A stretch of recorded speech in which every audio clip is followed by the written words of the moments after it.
Dámy a páni, vitajte opäť na kanáli Odhalené UAP/UFO prípady. No a vláda Spojených štátov amerických nám dropla a zverejnila druhú sériu videí UAP objektov, ktoré zachytila z rôznych monitorovacích zariadení.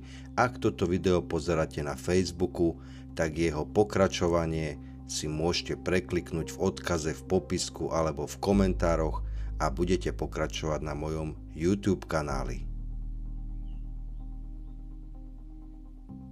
No, pravda je taká, že tých videí tam dropli naozaj neúrekom, takže som vybral podľa mňa tie relatívne zaujímavejšie pre vás, pretože väčšinou pokračuje scenár ako pri tej prvej sérii, aj keď boli všelijaké sľuby, že to bude lepšie, kvalitnejšie, ostrejšie. Toto sa z môjho pohľadu nenaplnilo, ale veď posúďte sami.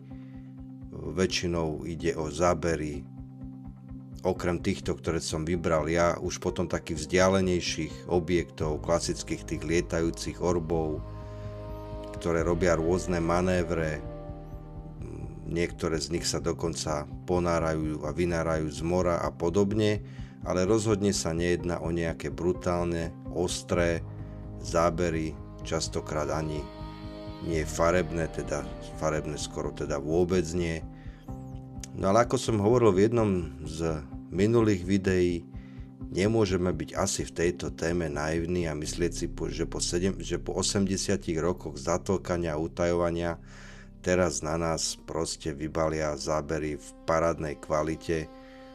A myslím si, že tieto zábery oni musia mať k dispozícii. S dnešnými pozorovacími technológiami, ktoré máme, je to viac než isté, ale z nejakého dôvodu dostávame iba takúto, dá sa povedať, ochutnávku. A popravde, pokiaľ dohľadávam zábery bežných ľudí, ktorí niečo vidia na oblohe a natočia to častokrát iba na mobil, tak sú častokrát oveľa kvalitnejšie ako to, čo nám tu poskytuje vláda USA. Čiže s týmto sa asi treba zmieriť a rôzne veľké diskusie v komunite ufologov po celom svete a proste výskumníkov tohto fenoménu, ako politicky chcel Trump týmto niečo prekryť a podobné, sú síce na mieste, ale čo riešia, povedzme si na rovinu, neriešia vôbec nič.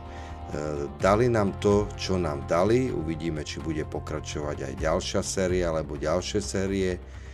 No a jednoducho je to tak, ako je, každopádne tak alebo onak, je to aj tak určitým spôsobom prielom, kedy naozaj vláda USA priznáva, že o týchto objektoch vie, sleduje ich, pozoruje ich a nedáva nám k nim ďalšie špecifické informácie, či si je vedomá, kto za nimi stojí, aký je ich účel, prečo sú tu, či prišli z diaľok vesmíru, alebo sú tu s nami celý čas a sú dobre ukrytí, ako som povedal, možno niekde v hĺbkach oceánu, ktorý nemáme vôbec preskúmaný. Na tieto otázky odpovede nedostávame a mám taký pocit, že ani tak skoro nedostaneme.